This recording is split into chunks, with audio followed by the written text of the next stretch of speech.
evening, race fans. Welcome back to another exciting edition of the Next Gen Cup Thursday Night Series for Doghouse Racing League. We are here at the Poconno Raceway, coming live for another Thursday night feature, and I've got on board with me in the booth tonight, James East. James, welcome along. Glad to call one of these races with you tonight. Tell me about your initial thoughts on these drivers attacking Poconno tonight. Looking forward to it, Jacob. We got about 20 or so drivers coming out tonight to try and make it to the top spot of the podium. For the most part, kind of talking to the drivers coming into tonight, the cars feel pretty good.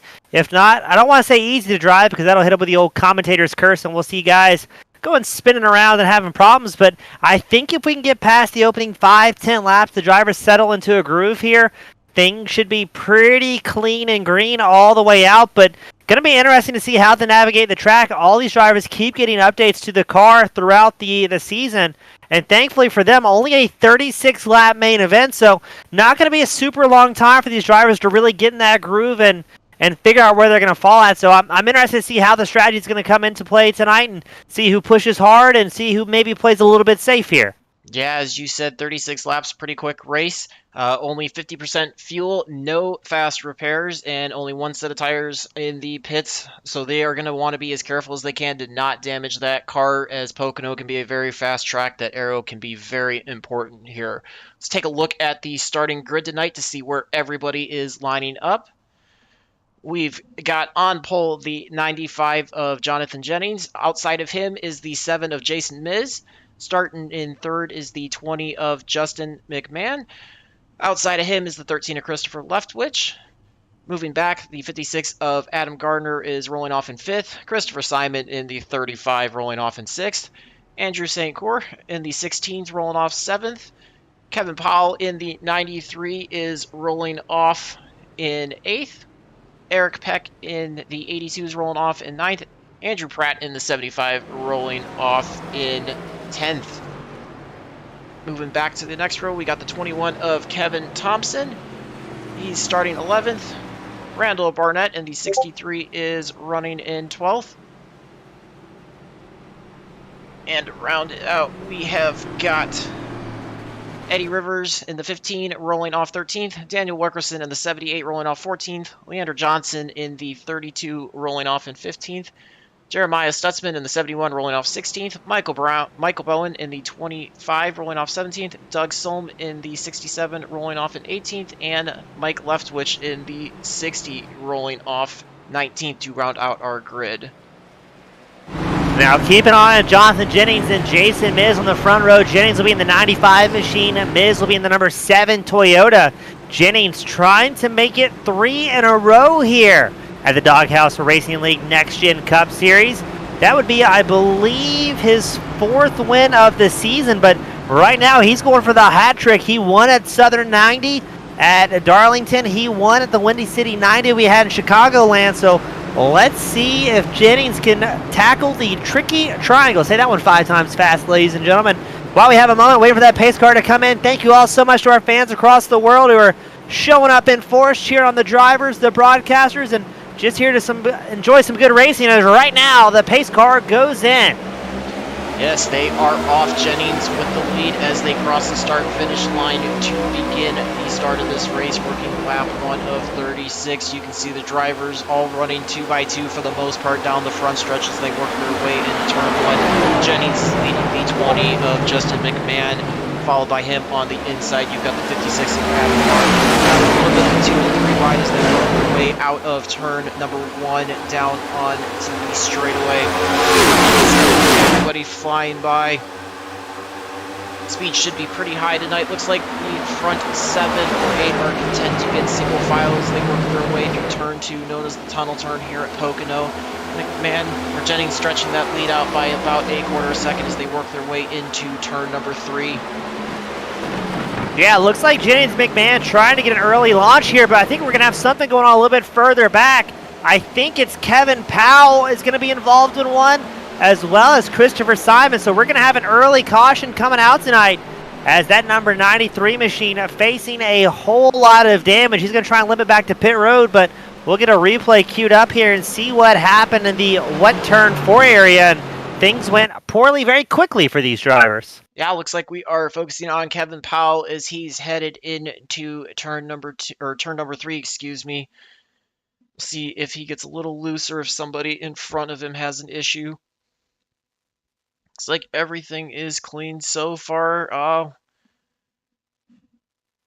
Yeah, I almost wonder if it happens in front of him and he gets collect. No, look he at just that. loses it. We have seen drivers at times with these next gen cars have issues, and he just gets into the outside wall, comes back down. Since Christopher Simon flying through the air. Looks like the one other driver make contact as well, but Simon. Yeah, looks like they might have got saved by the netcode there. Yes, Simon and Powell certainly taking the brunt of that one, though. Pretty rough wreck to start the race. It's just 1 lap in, and we are seeing our first caution of the night. I know, James, many drivers have talked about how these next-gen cars feel like they're on such a fine edge that as soon as they start to slide, it's like they just go off a cliff and they have no chance of saving them and not much of a warning. I don't know if you've had that conversation with drivers as well. Yeah, Jacob, I have, especially as we both check our broadcast notes here. That's been kind of common for these next-gen Cup cars. They almost bind up, and then next thing you know, they kind of uncoil is a good way to describe it. And just like that, kind of sends you to the moon. So, yeah, just as we had in our the notes we were sending back and forth earlier, if you refer to those, like, it's very easy for these cars to kind of fall apart on you. And just as we saw there, really no heads up, no gimme, no shimmy, and you find yourself in a whole lot of trouble very, very quickly. Yeah, absolutely. It can be one that can certainly have a pretty substantial issue. It's just a new learning for everybody to try to figure their way around these things. And I guess at what point do we finally start calling them the current Cup car rather than the next-gen Cup car? But either way, it can be very difficult for the drivers to try to handle out there. Yeah, I guess the answer to that is as soon as these drivers start getting, I don't want to say more realistic data from NASCAR, but just more data in general, so they have more to build off of, more to kind of base everything off of. Right now, they're kind of driving of what they think the cars are supposed to do. Granted, they're getting more and more data from NASCAR, but might be a little too late as far as the iRacing side of things go.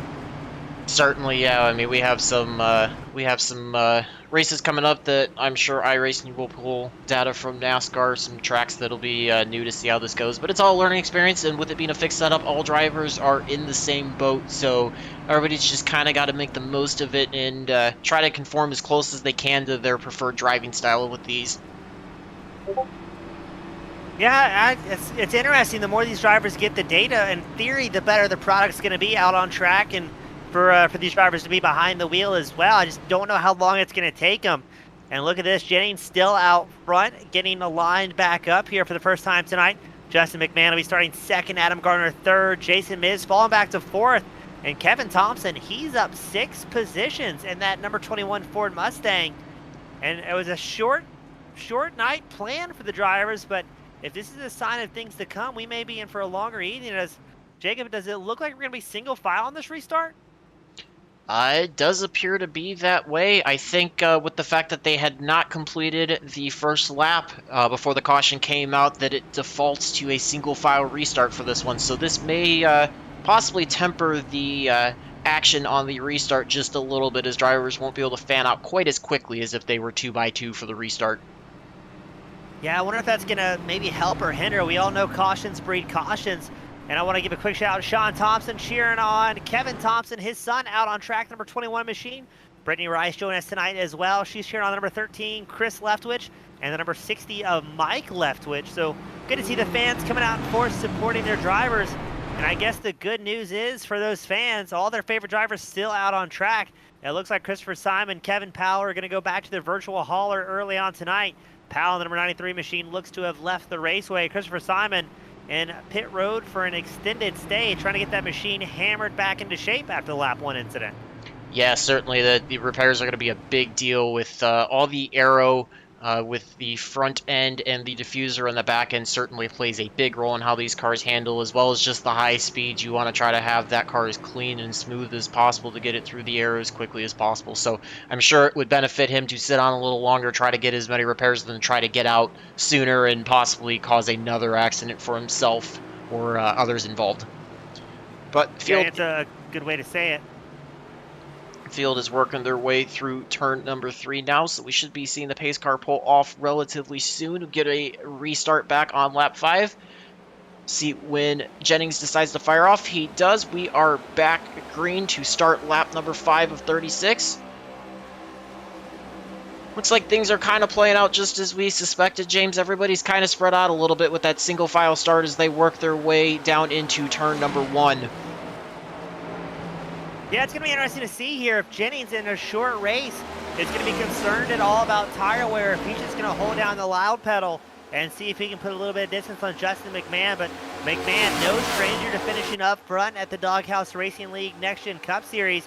He's going to try and keep that pressure on the 95 as quick as he can, because he also knows Adam Gardner, number 56 Toyota, no slouch behind him. So these guys are going to be very quickly, looks like the top 3, gaining a little bit of ground on Miz and Thompson running 4th and 5th as Gardner tries to get a little bit closer to McMahon, pick up the draft. As if he loses those top 2 cars, they may pull away, and that's a dangerous spot for the rest of the field to be in here.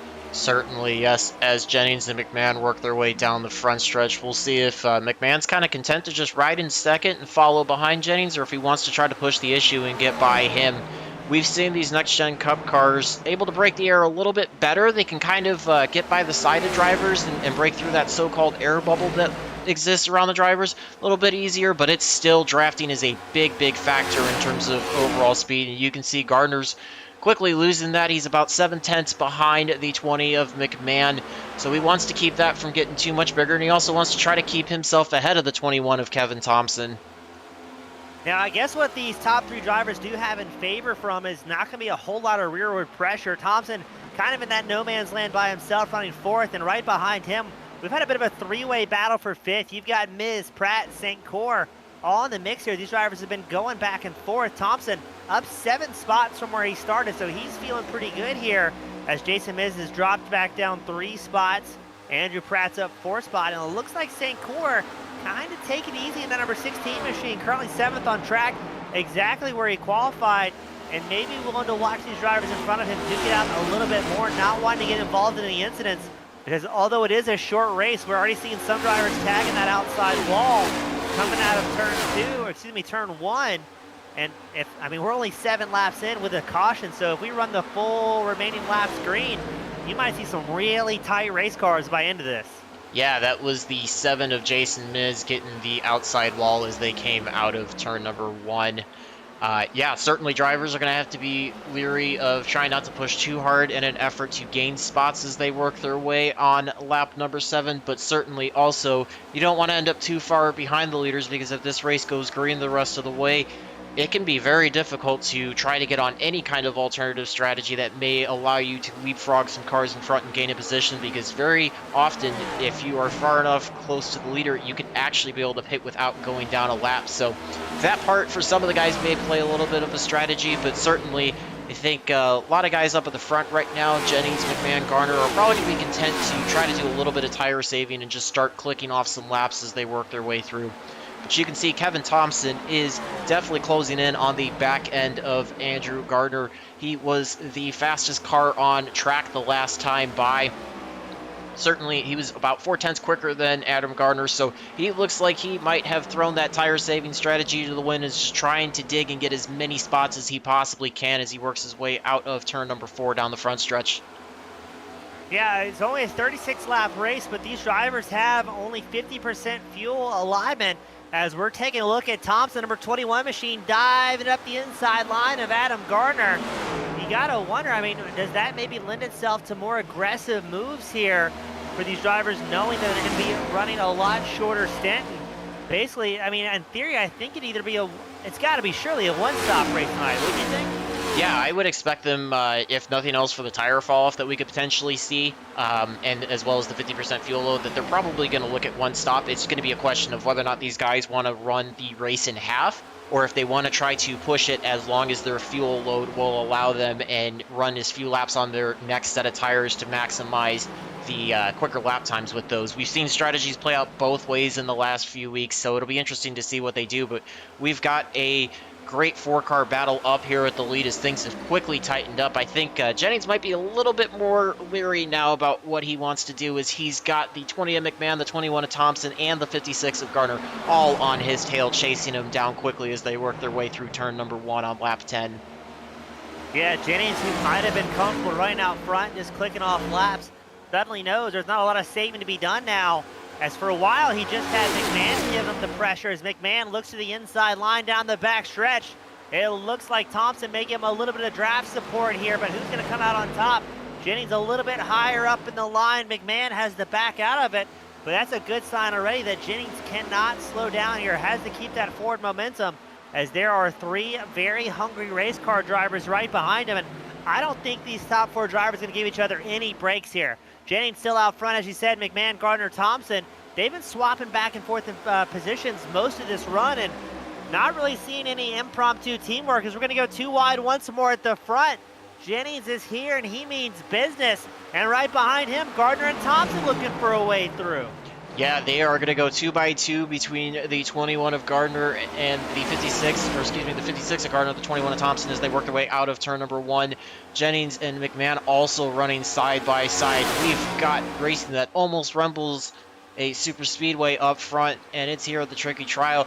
McMahon able to make the pass that time by Jennings as they work their way through turn number 2. I wonder, too, if Jennings might have said, hey, go ahead, take this, I will sit behind you and try to save a little bit. I don't know if he's thinking a little more long-run strategy and let McMahon push the pace, or if that was just a product of McMahon having a little bit of better pace as they work their way back out of turn number 3. Oh, and as just I say that, Kevin Thompson gets tagged by the 56 of Adam Gardner, as Adam Gardner hit the outside wall coming out of turn number 3 on the front stretch. That's going to bring out our second caution for the evening. We'll grab a replay of that in just a minute, see what happened there.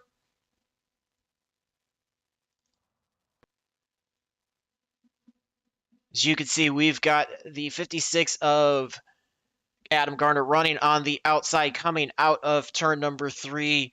And we've got the 21 of Kevin Thompson just on his inside. Gardner just tags the outside wall with his right front, and that shoots him down the track into the right rear of Thompson, leaving Thompson with absolutely nowhere to go, sends him careening into the outside wall. He looks to have gotten a little bit more of the worse for wear out of that, with a little more front end damage as well as some right rear damage. Adam Gardner seems to have a little bit of front end damage and some right side damage, but overall seems to be a little bit better. He is also still rolling on the track, so very, very tough break for Kevin Thompson, who is working his way towards the front, trying to hang with McMahon and Jennings.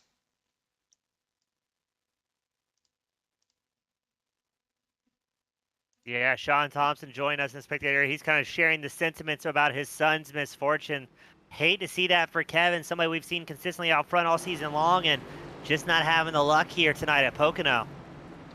Yeah, that is certainly a play. There are so many times in racing where you as a driver can do everything right, and unfortunately it doesn't work your way. But looks like we've got a couple people kind of forcing some strategies here. Looks like Jennings might have been content to stay out, and Andrew St. Cyr choosing to come into pit road and kind of almost force Jennings' hand there. As the tire fall off looks to be just enough right now that they definitely don't want to be stuck out there without those fresh tires. So looks like quite a few drivers on pit road for service. Yeah, going to be interesting to see how that shakes out as we are on our second caution of the night. A lot of the field coming down pit road. Only about 5 drivers staying out. Jennings, St. Cyr, Pratt, Peck, Soames. As we see some drivers getting their wave around. It's going to be less than 23 laps left to go on this next restart. I'm curious to see how this is going to shake up. We got 5 drivers staying out on older tires, and a whole lot of drivers behind them going to be itching to make their way forward as quickly as they possibly can. Yeah, it was certainly a little bit of an interesting exchange there coming out of turn number 3 for the decision of the pit road. I think Andrew Sankour might have played a little bit of a strategy there, move to kind of fake out McMahon. It's one of those that, as the leader, you are in a big disadvantage when it comes to deciding what to do because the field can pretty much decide to do the opposite of whatever you do and just leave you as a sitting duck. So, like you said, James, with 5 drivers out on older tires and the rest of the field that is running still on fresh tires, it'll be interesting to see if we see a big pace difference there or if guys try to force the issue and make the most of those fresh tires work their way up. Yeah, Kevin Thompson, Adam Gardner will be taking extended stays on pit road without that fast repair. Michael Brown's trying to get some laps back. Keep an eye out on Justin McMahon. He'll be starting 8th on this restart, the number 20 Chevrolet. He came in that lap 12 caution. He took 4 fresh Goodyears, a full tank of gas.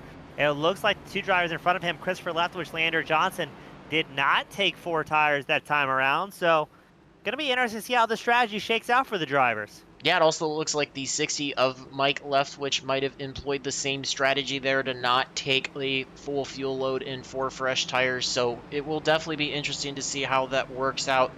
As we see the lights out on the pace car, we are going to be getting gridded up for this restart. This will be our first double file restart of the evening. We had double file in the initial restart, but of course that first caution was single file. So we'll see how this changes it with the front 5, being able to start in the front, but we'll see if anybody tries to throw it wide into the corner. We know off of the long straightaway drivers can try to get a run and a little bit of draft, and they can fan out 4, 5, sometimes 6 wide, James. It makes it for very interesting moments going into turn 1. Yeah, I think if we're going to have another quick caution come out, it's going to be the next couple laps. If you got these top 5 drivers that are fairly quick, but on older and more worn-in rubber, and a whole slew of fast guys behind them that are going to be very impatient to get back out towards the front. Now, I would imagine Jennings, Sankour, Pratt, Peck, Soames may be looking for another caution here before they take tires, but going to be interesting to see how long they go for, or if they can go the whole way on fuel. Maybe they're doing a little bit of massive fuel saving here to make something happen. Going to be very interesting to see how this pans out on our second caution, but I'm going to be a little bit apprehensive on these next opening laps here. Yes, certainly it will definitely be a interesting affair as they work their way. We'll see how this goes, how aggressive drivers behind want to be, and how much the drivers in the front want to try to defend their positions. That's going to be an interesting storyline between the two groups out here. Also going to be interesting to see when the drivers in the front may decide to pit, if they want to hope for a quick caution and then take their service, or if they want to try to stretch it the rest of the way, see if they can make it. It will all unfold as the pace car is going to get ready to pull off the track, and we will restart with 22 to go. Jennings gets a quick fire there off of turn number 3 down the front stretch. Slots up to that outside line as we have the front 4 drivers, or 4 drivers, yes, single file, and we've got 2x2 behind them. Jennings taking the low line through turn 1. Andrew Sankour taking that high line. Still got single file as they work their way off of turn number 2 down the backstretch. Oh, already it looks like Sankour is going to take a peek to the inside of Jonathan Jennings' number 95 machine. This will allow Pratt, Peck, and a whole bunch of other drivers to maybe start working their forward as very quickly Sankour takes over the race lead. The Canadian and the number 16 Ford Mustang puts it in the top spot. Only 20 laps left to go. And again, he's on his original set of tires. Everybody inside the top 4 now still in their original set, as Christopher Leftwich has made his way around Doug Soames for that 5th place spot. Soames finds himself dropping back to 7th after being on alternative strategy. Sankour using all of the track here to try and break the draft for the number 95 machine. And he may be looking good here to keep those few drivers behind him. Maybe let them interfere with the drivers coming through the field with newer tires, and you may see that number 16 machine start to stretch its legs and take advantage of some clean track here at Poconno. Certainly that is a strategy we often see in a open wheel IndyCar race. That's something those guys have perfected to figure out how to prevent their competitors from behind getting a run on them, and it's making its way over to the stock car side. Drivers are starting to learn the benefits of that and how to employ that while not messing with their lines going into the corners. But Andrew Sankour making this no pit stop strategy look pretty good right now, but as I say that, Justin McMahon working his way back up. We're going to focus on him. He's in a good battle with the 13 of Christopher Leftwich, so this is a battle of 2 new tires versus 4 tires. We're going to see which one prevails. I would say the 2 tires are hanging on a little bit better than I expected to be. Would you agree with that, James? Yeah, I am as well. I'm surprised, and I'm almost curious as well if Leftwich maybe came in earlier and took 4 fresh ones, as he does show with 2 pit stops so far tonight. So there's a chance he's on relatively fresh rubber, but maybe that lap 12 stop he used maybe to top off fuel. I'm not entirely sure what the strategy will be there, but he's making some ground, and he's got Justin McMahon behind him. Now, we are fairly confident, almost surely, that McMahon, number 20 machine, took 4 fresh tires on his lap 12 pit stop, his only pit stop so far tonight.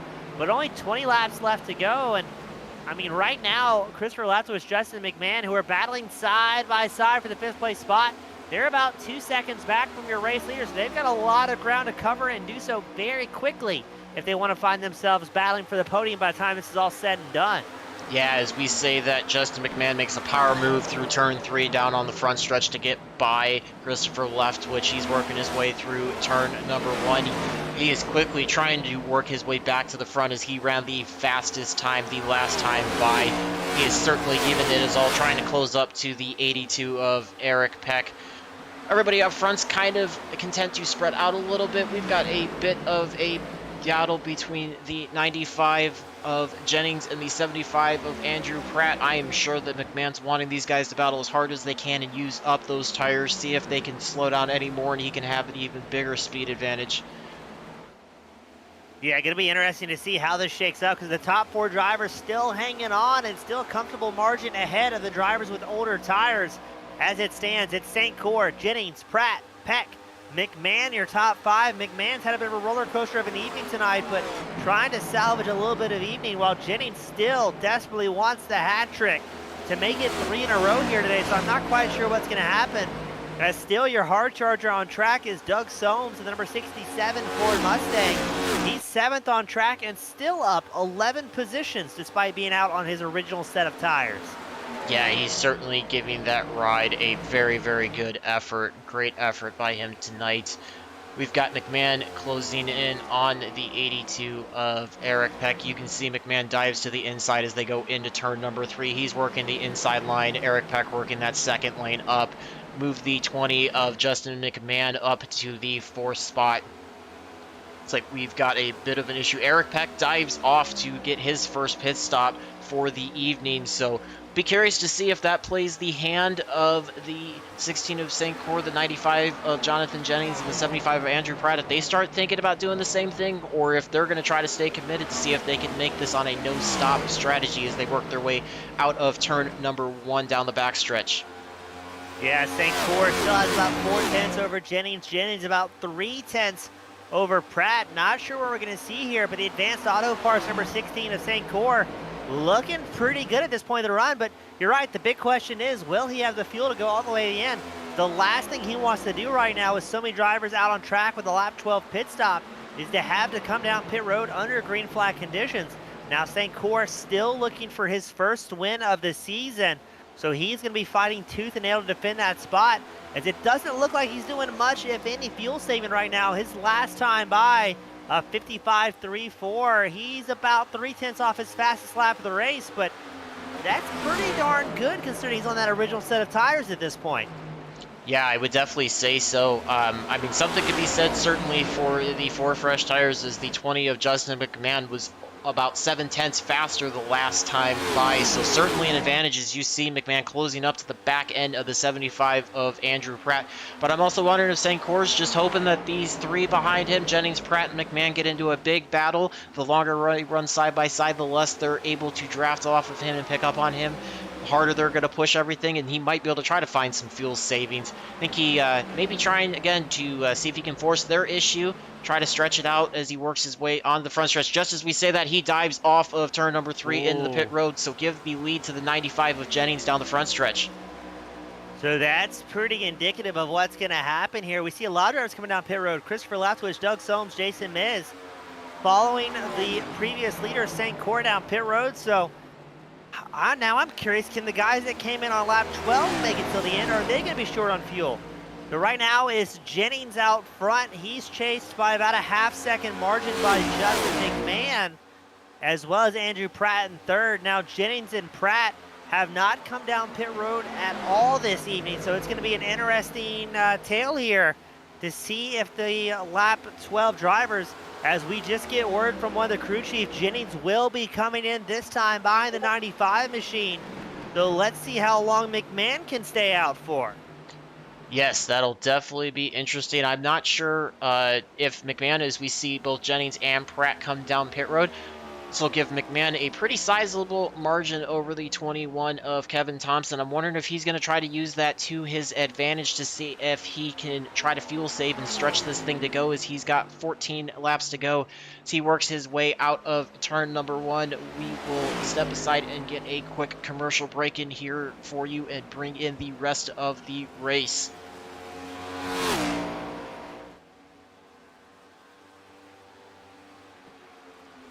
Tonight's broadcast of the Doghouse Racing League Thursday Night Cup Series is proud to be sponsored by Soames. Soames, open daily for breakfast, lunch, dinner.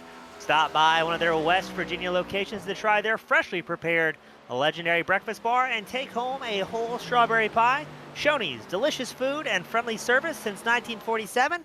And thank you so much for coming on as the title series sponsor. Just as we say that, James, we got our answer about what Justin McMahon was going to be able to do. You see him pedaling off of turn number 3, down to the pit road for service. I think that's going to be just fuel to get him to the end, as he did use that set of tires on his first stop. So give the lead to the 71 of Jeremiah Stutzman, who is now showing 15 spots up from where he started on the grid. What would you say about that, James? I expected a lot of things tonight coming here to Poconno. I did not expect to see a late race fuel strategy really come into play here, especially those first early cautions. I thought once we saw drivers coming in on lap 12, we'd be pretty good to go till the end of this thing, but Stutzman all of a sudden, again, like you said, up 15 spots. He's going to stretch it out as long as he can. I would imagine they're going to hope for a caution to come out and maybe try and put some fast drivers a lap down here, but man, oh man, things have gotten shaken up very quickly as it's Stutzman. Thompson, who was involved in an early incident. He was in his pit stall for 1 minute and 30 seconds. He's suddenly second, Randall Barnett third. As now Eddie Rivers, the number 15 machine, he's going to come down pit road for a green flag stop.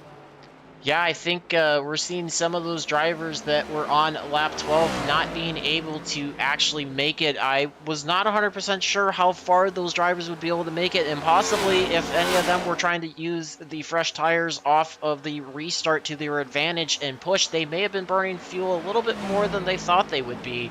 So that might have played into this, but certainly very unexpected to see the 71 Pennzoil Ford Mustang of Jeremiah Stutzman up front, followed by the 21 Mobil 1 Ford Mustang of Kevin Thompson. I definitely did not expect to see him this far up with all that front end and that right rear damage. I really thought Arrow would be playing a bigger impact tonight, James, and he would have a harder time trying to keep up with the leaders. Yeah, I mean, that just goes to show you got to have the attrition, get back out there and try and make something happen. If not, just to maybe try and salvage some points. So, well done to Thompson. Look like things are in his favor. I'm guessing he'll still have to do a green flag stop, as we've seen so many other drivers come sliding down pit road for a late race refuel. I don't think you're going to see many drivers at this point take tires, valuing the track condition more so than anything with such a short race, 36 laps total. I mean, we're 11 laps left to go, so I would imagine anybody else you can see come down pit road, unless we're under caution, will be just for a splash and go to get back out there and try and regain some track position. Yeah, I would certainly say that splash and go sounds like the right strategy call by them, but certainly even that would be very detrimental if they're forced into that, because while the pit stop time itself would be very short, this front stretch is one of the longest that they have on their season schedule this year, so certainly it can be agonizing rolling down the pit road at such a slow speed, watching all your competitors go by. Yeah, I'm curious as well, are we going to see many drivers that are double stinting, or in this case, I guess triple stinting tires, start to have problems late in the run and tag that outside wall? We saw that bring out a caution very early tonight. Cars get a little bit tight, start pushing towards that outside wall, and next thing you know, you pinball into your buddy, but it's 10 laps left to go. Jeremiah Stutzman comfortably in the lead by about 2.3 seconds, but how long is he going to be able to go on fuel tonight? Or are we going to see that number 71 machine dive down pit road very late in the race and try and splash off? It's going to be an interesting one to see. Yes, absolutely. It seems like the different pit strategies have kind of spread the field out a little bit. Your front 6 were all last in on lap 12 under that caution, just as we say that the 32 of Leander Johnson breaks off to head to pit road for service.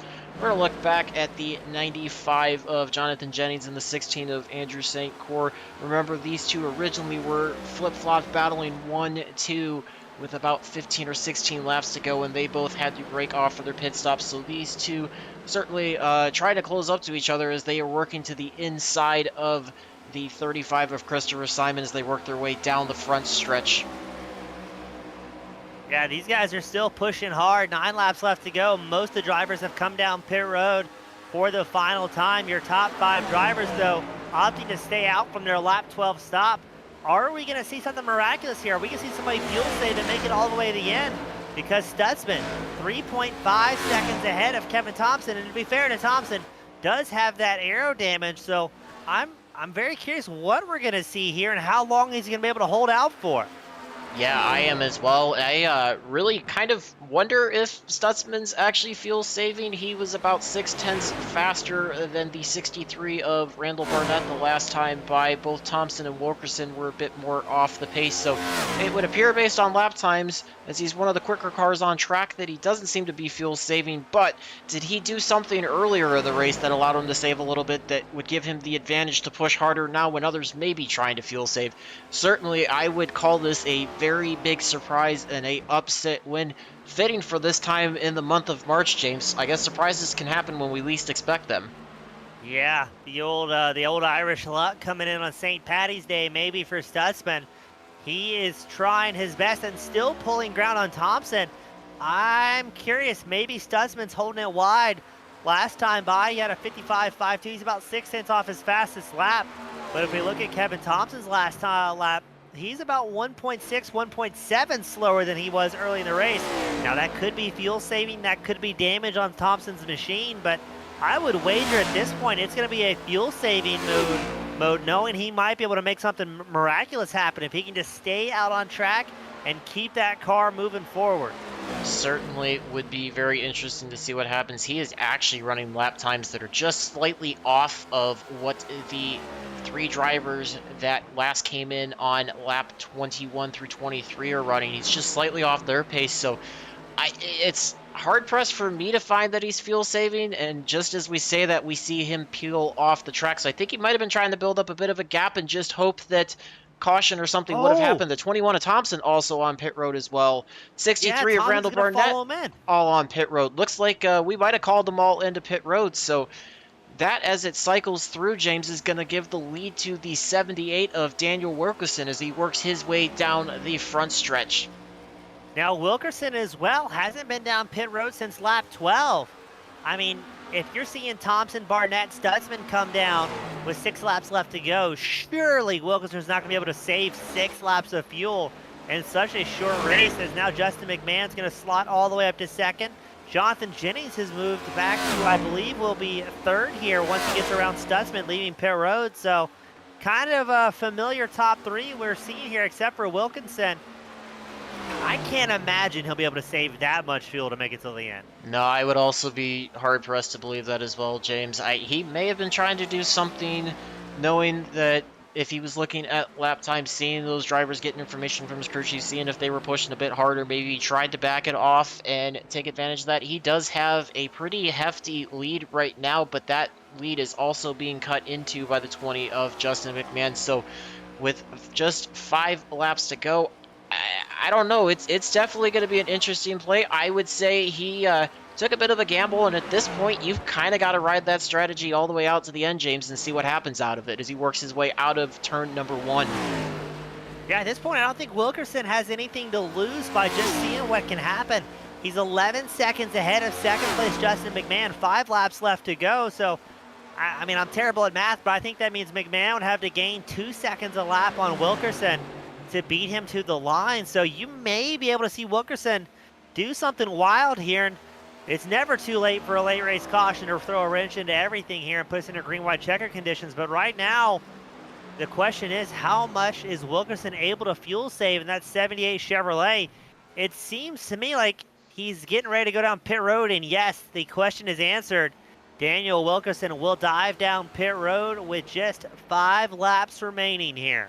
It's going to shift the lead back to the 20 of Justin McMahon, give him just under a 2.5 second lead over the 95 of Jonathan Jennings. So things a little bit spread out as they work their way down the front stretch into turn number 1. It's about another 2 seconds from the 95 of Jennings back to the 71 of Stutzman. Stutzman still, even with that pit strategy, James, still able to find himself in the top 3. We're going to focus on him as he's going to be trying to fend off the 34 of Andrew St. Cyr. As you see Andrew St. Cyr chasing him down the backstretch, working their way into a turn number 2. They're going to work their way out of turn number 2. St. Cyr is definitely stalking the back end of the 71 Pennzoil Ford, but it also looks like St. Cyr's got a little bit of right front damage there. He may have tagged the wall. You may have answered your question, James, about what those tires were going to do in terms of could they handle the load. And just as we say that, St. Cyr gets a little loose there off of turn 4, keeps it off the wall, but he is certainly stalking the 71 of Jeremiah Stutzman as hard as he possibly can as they work their way into turn number 1 with just 3 laps to go. Yeah, Stutzman may have taken 2 tires on the lap 30 pit stop. Definitely didn't take 4, as we're going to get a little bit more action. St. Cyr trying to work the outside line against Stutzman. This is for the final podium position. You've got Stutzman on the inside line and the bright yellow number 71 machine, St. Cyr, and the number 16 machine right up against the wall. St. Cyr takes over the 3rd place spot, and he's going to try and quickly put some distance on Stutzman to bring it home here with 3 laps left to go. Yeah, I think Andrew St. Cyr was trying to dig all he could to get by Stutzman, get himself into that podium position. I would say at this point he is certainly hoping for a late race caution. You see the 71 of Stutzman take the low line, try to dive to the inside of Andrew St. Cyr as they work their way out of turn number 3 down the front stretch. They're going to run nose to tail. Looks like Stutzman's going to be content to try to get the draft on St. Cyr as he works his way down into turn number 1. Let's see if he's going to try to dive low on him or if he's going to ride in line. He does take the lower line, although St. Cyr has been favoring that outside line for most of this race. They run side by side as they work their way out of turn number 2. Stutzman gains a little bit, but he's going to slot in right behind St. Cyr as they work their way down the backstretch into turn number 2. This is certainly a great battle on track as these drivers know that they have to give it all they have in this last lap and a half or so to fight for that last podium spot and the chance to improve themselves in the standings. Just as we say that, we see Stutzman dive to the inside of St. Cyr through turn number 3. These two drivers are running side by side, giving us some of the best actions we've seen all night long.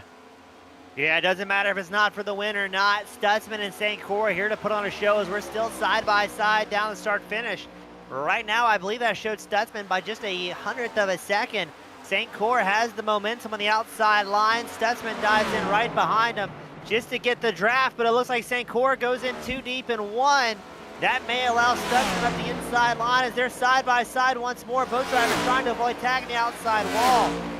St. Cyr working the high line. No, excuse me, that's St. Cyr swerving across the track. Stutzman trying to get the draft, but St. Cyr is not going to make it easy for him, as we do have one driver off track. Adam Gardner somewhere in the distance. I don't think the caution will come out as we are securely on white flag conditions. And I think unless we can see Stutzman do something miraculous, St. Cyr is going to have it, as now the checkered flag will fly for Justin McMahon.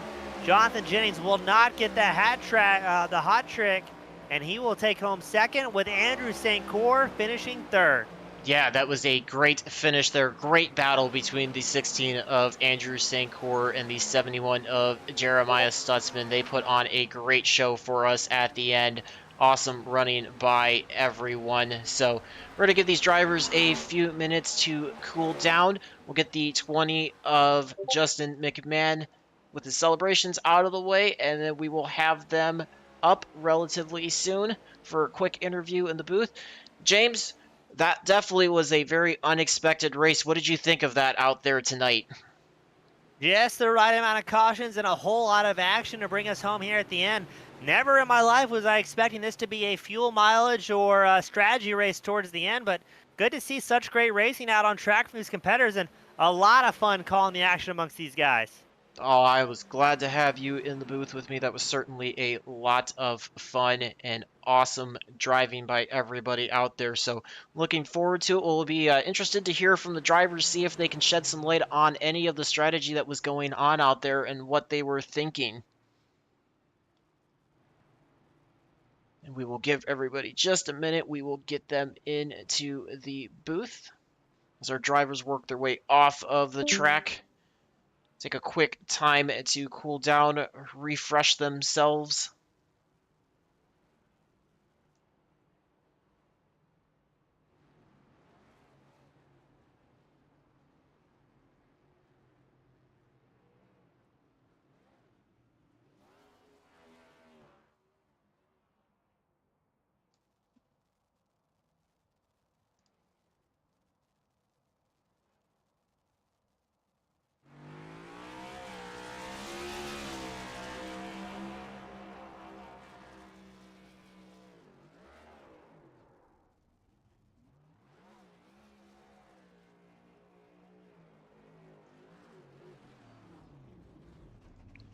Give the drivers just another minute. As you saw Justin McMahon out there still continuing his post-race celebration. I think he might be a little happy as well to have ended that winning streak of the 95 of Jennings.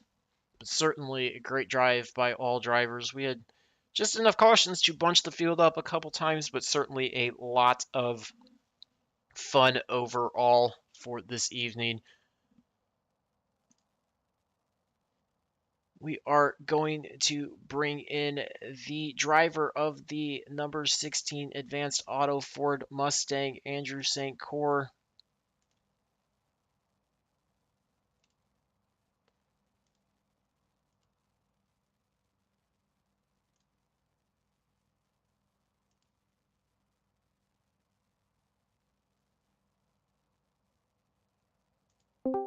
And we've got with us the driver of the number 16, Andrew St. Cyr, third place finisher tonight. Tell me, how was that drive for you out there tonight? Lots of fun. It was super loose off exit and of especially off three. Really trying to get the tires under me and getting through the tunnel turn was key. But yeah, it was a lot of fun tonight. It was good competitive racing there, especially the top three or four. So lots of fun. Yeah, we certainly saw some interesting strategies from our perspective tonight in terms of how drivers were managing the pit stops when they were choosing to pit under caution or stay out. I don't know, did that kind of change your strategy? Do you have a pre-planned strategy going into this race that you stuck with, or did you kind of adjust it on the fly as you saw what other drivers were doing out there? Uh, Really, the plan, if it went green, essentially we knew we could get to the halfway point, maybe one lap more with gas. So I think obviously the plan going into it would have been to get to the halfway point if we could have with no cautions. But with that first caution, really, really, I was thinking that if anybody pitted at that point, I don't think they were going to be able to make it to the end, and I misjudged that, and that's how really essentially McMahon got that win. Good on him. He did a great job conserving fuel on that run after his pit. So that's I think what Jennings and I haven't been talking to him since the race, but I assume that he was thinking the same thing when we stayed out. So that's kind of what happened, and then we did our pit stops and just cycled through, and McMahon held on to it, and yeah, no, I like those fuel strategy runs. They're fun. Well, it looked like you had that down pretty well. A great battle between you and Jennings there, or excuse me, you and Stutzman at the end. How did that feel on track inside the car those last two or three laps as you guys were battling side by side, switching lanes back and forth? Um, Definitely glad to let go of that wheel after the race. I was my grip was pretty tight, hanging on to it. So that was a lot of fun battling there with Jeremiah, and it was good and clean, which is makes it even more fun. So yeah, it was good finish. It was certainly great to watch from the booth. Anybody you want to send a shout out to or send a big thank you to before we let you go for the evening? Yeah, sure. Absolutely. Like to thank you for putting this on or doing the broadcast, and then Daniel for hosting the racing in the league. And congrats to Justin. And just want to call out my teammates at AK Racing and BPS Motorsports. So thanks a lot, and have a good night. Well, awesome. Congratulations on a great third place finish and look forward to see you up in the front here as the season winds its way down. Thank you.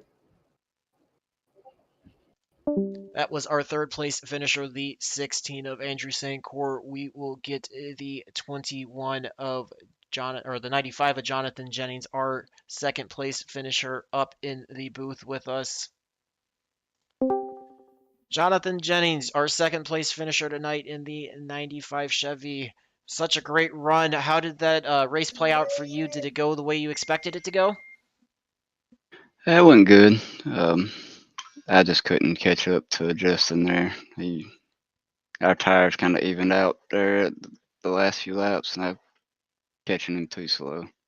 Well, we certainly saw a little bit of a difference there in terms of pit strategies between all the driver. It seemed like everybody was kind of on a little bit of a mismatch of different strategies of when they were choosing to come in, especially with the way the cautions were falling. Did you have something pre-planned in mind, or did you have to adjust that on the fly as the race was going on?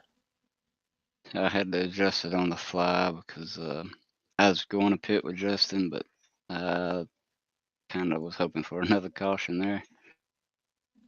Well, yeah, we were wondering too with how the second caution fell if we were going to see something happen pretty quickly with the difference between drivers on fresh tires and drivers on older tires.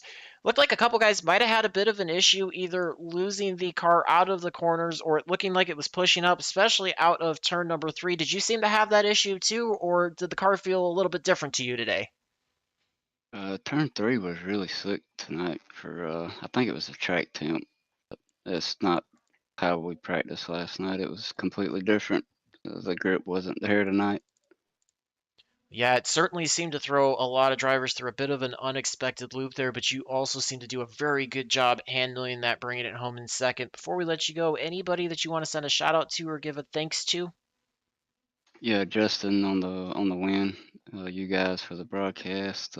Daniel for the races every week, and my teammates Kevin Powell and um, Adam Gardner for the teamwork every week. Well, certainly a great finish for you. Congratulations on a second place run. I would say that's no slouch, even given the results that you've had. Certainly a great race. Looking forward to talking to you in the soon, and best of luck on good finishes the rest of the season. Thank you. That was our second place finisher, the 95 driver, Jonathan Jennings. And we will get our race winner, the driver of the 20, Justin McMahon, up in the booth with us.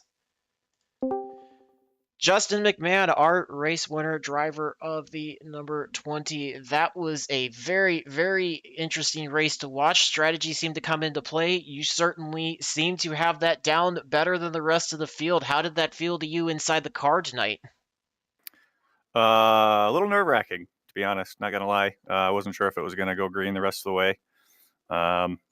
Took a gamble there at the end, since I was the only one that took tires there. And that first caution, thought I was going to be done, but made it work out, and we took home the win. Yeah, we definitely saw a mixed bag of strategies with how the cautions were falling and drivers choosing to do that. Seemed like it kind of threw a bit of a wrench, and we know that tires can definitely be a big advantage with the difference in lap times. Did you feel like that was as important as it could be at other tracks, or did you feel like it kind of allowed you some room to maneuver a little bit of a different pit strategy? Coming into tonight, after we did this little practice, we knew that tires were going to be not necessarily a huge factor. It kind of depended on the track temp at the time. I was just hoping that, if we were able to go green with my old tires, that it would kind of balance out, and they wouldn't be able to gain on me much more. But I don't know. I think it was more of a fuel strategy than it was a tire strategy tonight. Yeah, we do certainly seem to see those kind of races play their hands out at Pocono most times. We saw a lot of drivers trying to work the draft to their advantage. Some drivers trying to break that as they were working their way down the strategy or down the straightaways. Do you feel like this next gen car has kind of changed that a little bit, or do you still see a lot of the similarities from past vehicles you may have run here? The draft definitely helps here. I mean, you suck up to the car in front of you pretty quick.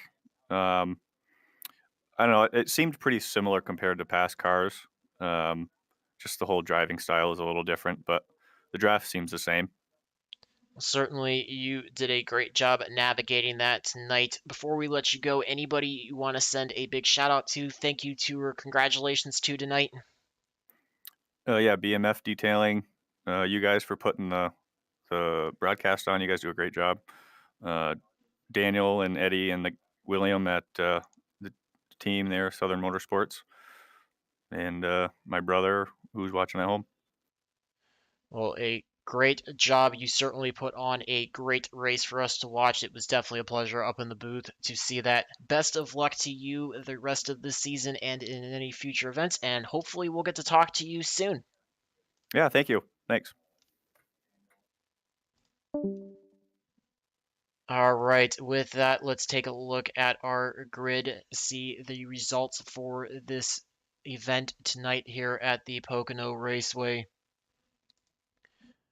Certainly was a great finish tonight. Looks like we've got a bit of an issue with that. So we'll read through these. Weekend, the 20 of Justin McMahon bringing home the win. The 95 of Jonathan Jennings bringing it home in second. Andrew St. Cyr in the 16 bringing it home in third. Jeremiah Sussman in the 71 up 12 spots from his start bringing it home in fourth. Kevin Thompson, even with that damage, in the 21 bringing it home in fifth. Eric Peck in the 82 bringing it home in sixth. Doug Soames in the 67 up 11 spots from his start bringing it home in seventh. Leander Johnson in the 32 finishing eighth. Eddie Rivers bringing it home in ninth for the 15, and Daniel Wilkerson in the 78, able to round out your top 10. Hope to see you here, same place, same time next week for another round of the Doghouse Racing League Next Gen Cup Thursday Night Series, sponsored by Shoney's. Thank you for everybody tuning in, everyone that gives their support. These drivers certainly do appreciate it. We appreciate it as well.